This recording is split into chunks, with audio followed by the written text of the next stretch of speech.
Lebanon has finally elected a new president after overwhelming two-year political deadlock. The Lebanese parliament elected Joseph Khalil Aoun, the commander of the Lebanese Armed Forces and Hezbollah critic, as the 14th president of Lebanon, which he will serve for 6 years until 2031. For those who don't know, Lebanon has been without a president since October 2022, when Michel Aoun's term ended. The political vacuum was worsened by the deep-seated religious divisions and the influence of external powers like Iran and Saudi Arabia. The Lebanese parliament, known for its inability to reach a consensus, failed to elect a new president in over a dozen attempts, leaving the country in a state of political paralysis. The election of Joseph Aoun is not without its controversies. The 60-year-old army chief was finally elected president after 2 rounds of voting in the 128-member parliament.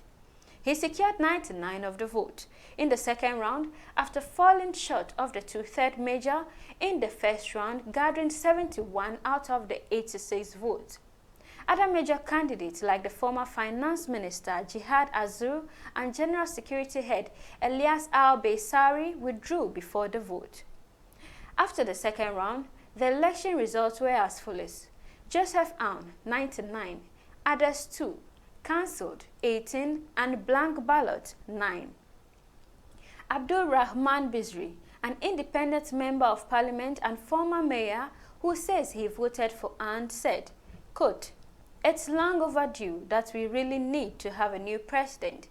We have to start working again in order to rebuild the public sector and institutions and stability in the country in order to achieve what people are aspiring for," unquote. Despite Aoun's massive win, he is seen by many as a puppet of the United States and its allies. The election of Aoun, who was backed by President of the United States and other allied countries, constitutes a major shift away from Hezbollah influence in Lebanese politics, for the first time since the 1990s. The election comes in the wake of a fragile ceasefire between militant group Hezbollah and Israel, a time when Hezbollah, the powerful Shiite militant group, is at its weakest following a devastating conflict with Israel. In his acceptance speech on Thursday, January 9, 2025, Joseph Aoun vowed to defend Lebanon, reform the financial sector, and strengthen the country's weakened state governing capabilities. He said, quote, "We will invest in the army to control and secure the borders in the south and demarcate them in the east and north, combating terrorism, implementing international resolutions, and preventing Israeli attacks on Lebanon. It is time to invest in Lebanon through our foreign relations rather than betting on external powers to overpower one another," unquote. Sheikh Mohammed, the president of the United Arab Emirates, congratulated Aoun on his election victory and wished him success in his leadership journey on a post on X, formerly Twitter. President Joe Biden also congratulating Aoun, saying, quote, "President Aoun has my confidence. I believe strongly he is the right leader for this time."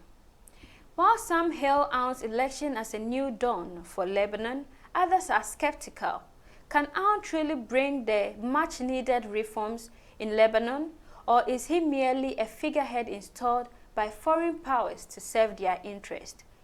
The Lebanese people, who have endured years of economic hardship and political instability, are cautiously optimistic but remain wary of the challenges ahead. Here we are, Lebanon, a new president, a new era, or just another chapter in the never-ending saga of political dysfunction. Only time will tell if Joseph Aoun can rise above the fray and lead Lebanon to a brighter future, or if he will yet be another name in the long list of leaders who failed to deliver on their promises. For now, Lebanon watches and waits, hoping that this time things will be different. This is the News Good. Subscribe to catch more updated stories on this.